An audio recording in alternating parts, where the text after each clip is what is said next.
Because I'm a massive Shakespeare nerd, and I have a sneaky suspicion that I'm not the only person in this room who is.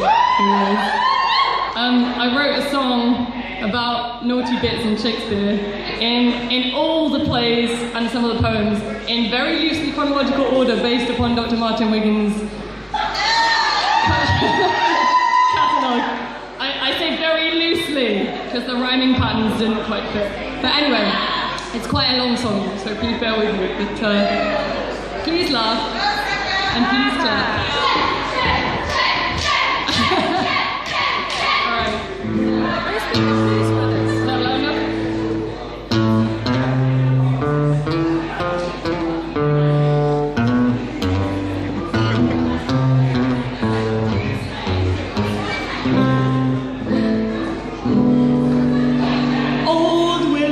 Shakespeare never learned, it seems, to keep it in his pants. An 8-year age gap didn't stop his breakaway Hathaway romance. A shotgun wedding, and just 5 months later, baby Susanna pops out. Is it any wonder wedding and bedding, but mostly the bedding are what he writes about.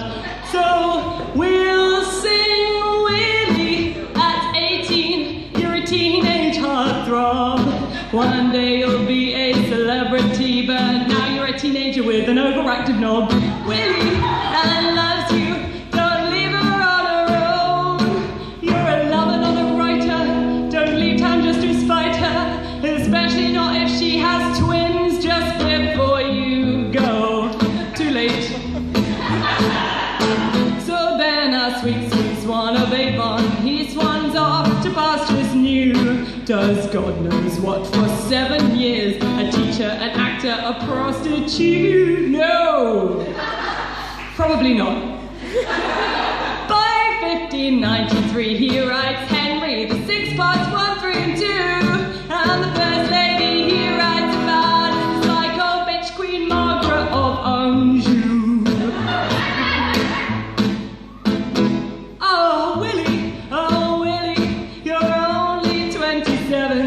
Still using dirty Latin jokes you learned at school when you were just 11. Your comedy of errors smacks of sadomasochism, while the taming of the shrew things are pretty steamy too. It's a red-hot mammal, animal magnetism. There's issues in Titus Andronicus I won't touch with a barge pole. King Dick III, the humpy turd, just murders his wife. One asshole.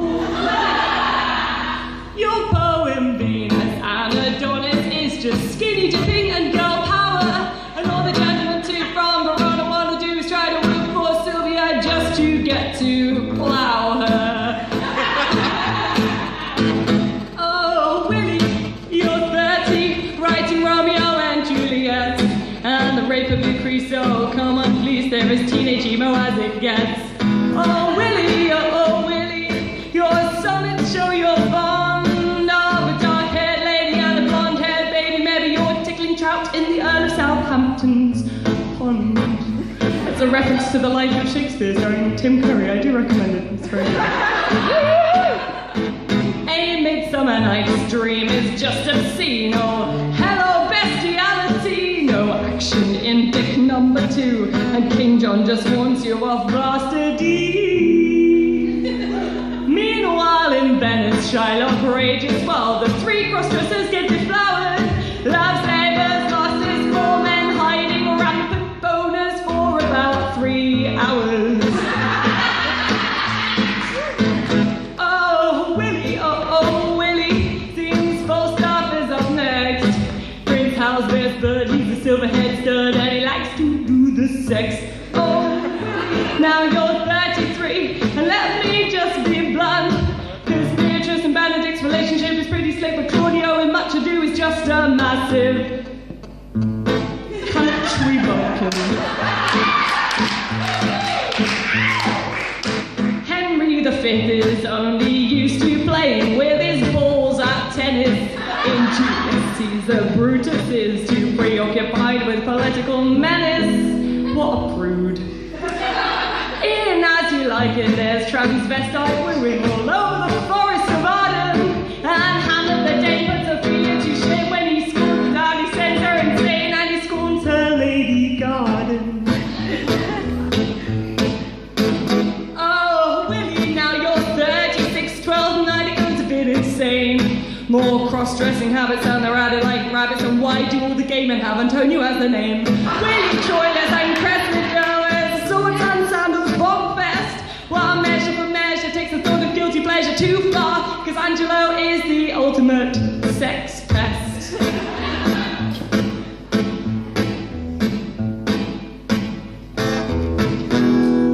All's well shows using virgin bait to trap a husband is alright, while poor Othello he decides to have the world's least sexy pillow fight.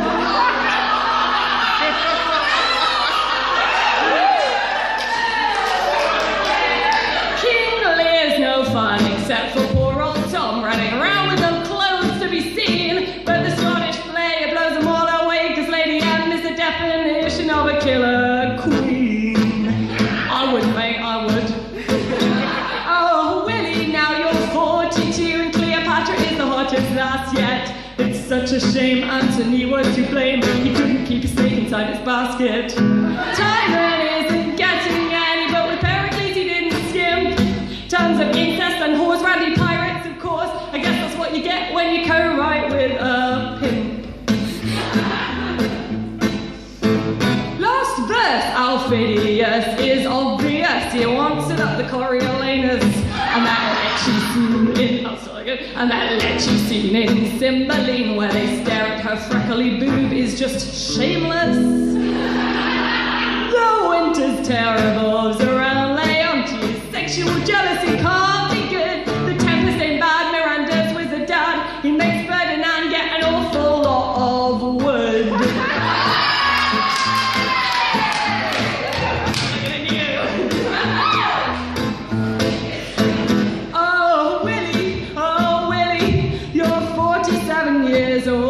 Respectable man with a Stratford housing plan, and I hate to break it to you, but you've gone a little bold. Willie, Henry VIII was frankly pretty shite. Oh, and Cardenio, how the hell should we know? Two cock-blocking kinsmen is the last thing that you'll write. Oh, Willie, you've just hit 52. Your rebels now have ended, and unfortunately, so